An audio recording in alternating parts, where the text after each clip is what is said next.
Hi everyone, so I can be a single value. So today I want to talk about Rocket Company's third quarter results. Before I do that, let's look at the share price. That's at $21.06, giving the company a valuation of $41.79 billion.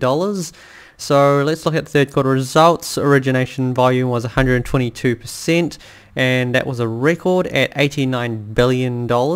So, you know, the loan book is very, very healthy. And net income was up 506% from the prior year at $3 billion. So that's incredible. How many companies do you know increased their net profits by that amount?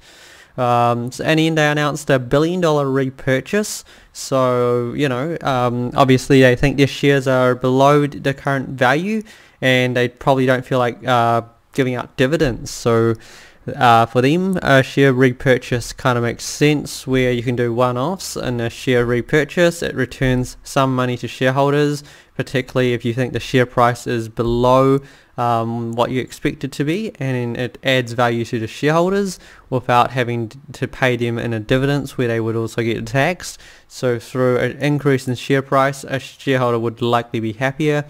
And usual cases, when a company announces dividends, they will continue to pay dividends for the ongoing future, and it's actually really bad for a company to pay dividends and then stop that in the future. So I think a repurchase kind of makes more sense. So throughout the first 3 quarters of 2020, they generated a net profit of $6.6 billion. So even the first 3 quarters, $6.6 billion, which is pretty incredible, particularly when you're looking at a valuation of less than $42 billion. You're looking at a P of just below 7, which is an incredible feat by this company. How many companies do you know that trade below a P of 10? Very, very few. And if they do, it's generally because the business is experiencing a one-off. So the market won't give it that valuation because it's not normal. Here the market in some sense is saying this might not be normal. So the big question is this normal or is this not? So I kind of feel like, yes, there is some, like if we go to the margin part about the business, they are getting some pretty decent margins this year. So since, like, if you don't know how the business works, they make a loan, they sell the loan off, and they make a margin off that.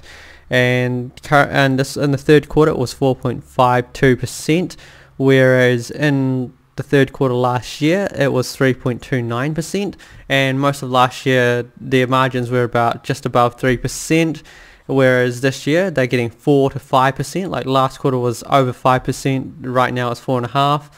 And during their fourth quarter guidance, they're expecting about 3.8 to 4.1, and I guess the market's kind of looking at this and going, it seems very high compared to last year, and it doesn't think that they can continue on with this.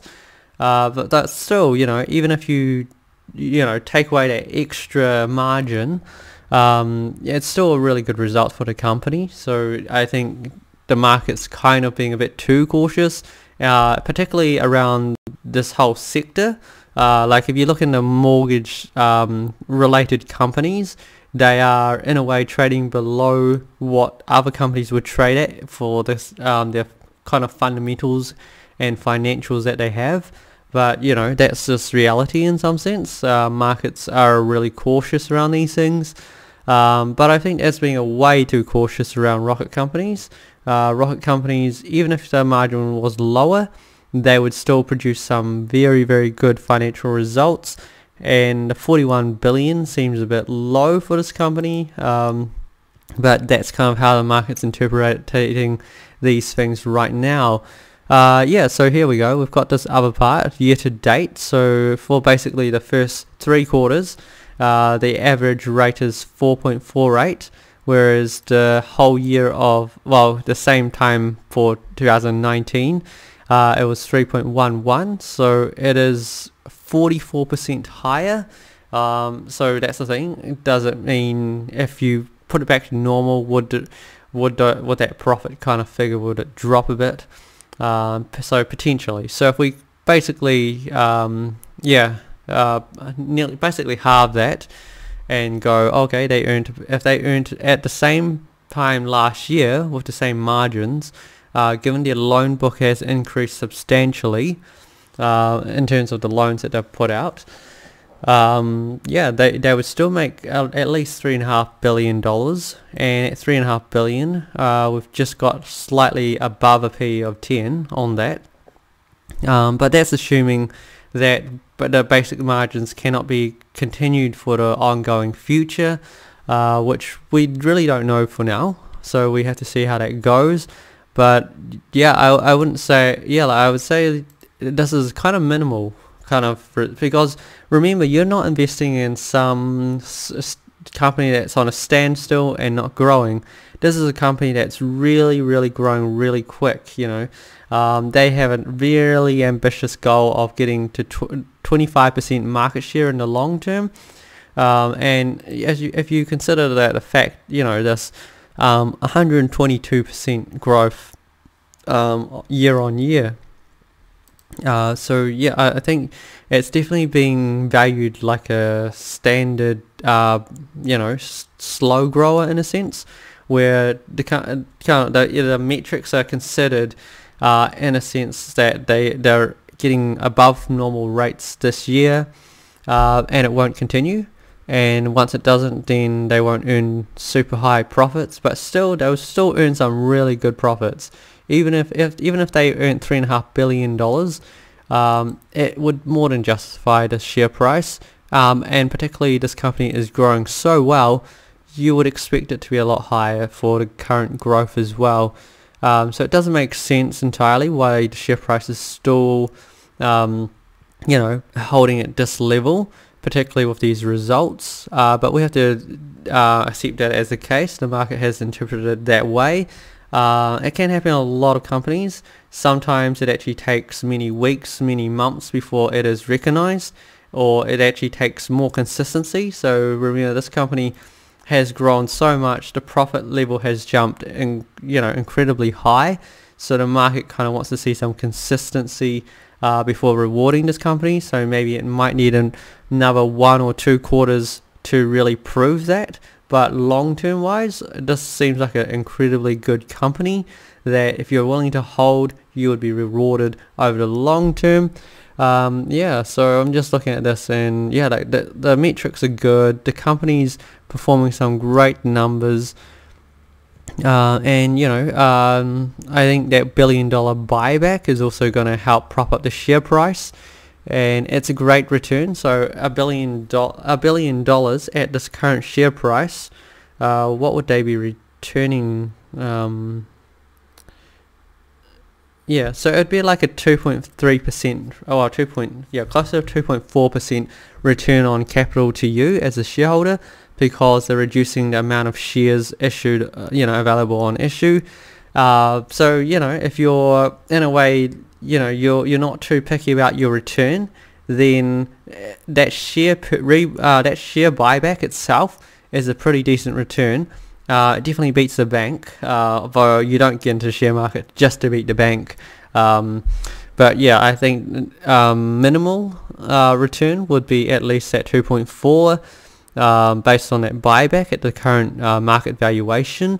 But of course, I think it can definitely go higher as each quarter goes on. So it's really weird that it's trading this low in value, but again, we will see how this goes, and I think we will probably see the share price going up over time.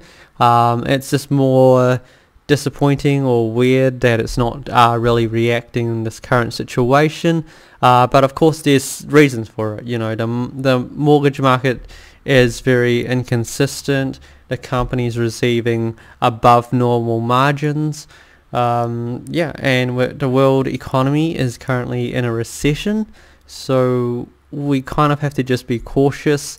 But again, I think once things stabilize and the market kind of sees that everything is pretty decent with this company, fundamentals are quite strong, then it could get a re-rate, and these things happen all the time in the stock market. But we have to see how things go. Let me know what your thoughts are. Do you think this is normal, or Do you think the market's not really recognizing this for what it is?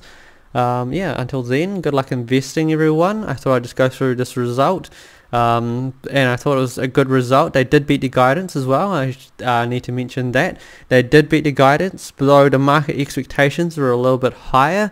So I don't know why the market should have higher expectations than the guidance. Like, if a company gives you guidance, the chances are that's their aim. And they beat the guidance. So for me, that's enough that they beat the guidance. Though, I guess that's the market sometimes. High expectations. And also, I think there's a lot of traders in this market that brought in just for the, just to sell out after the results, and that happens all the time. So it could be once all your traders exit this, things are going to do very well for this company. Once you only have the long-term holders as opposed to a lot of traders in the stock.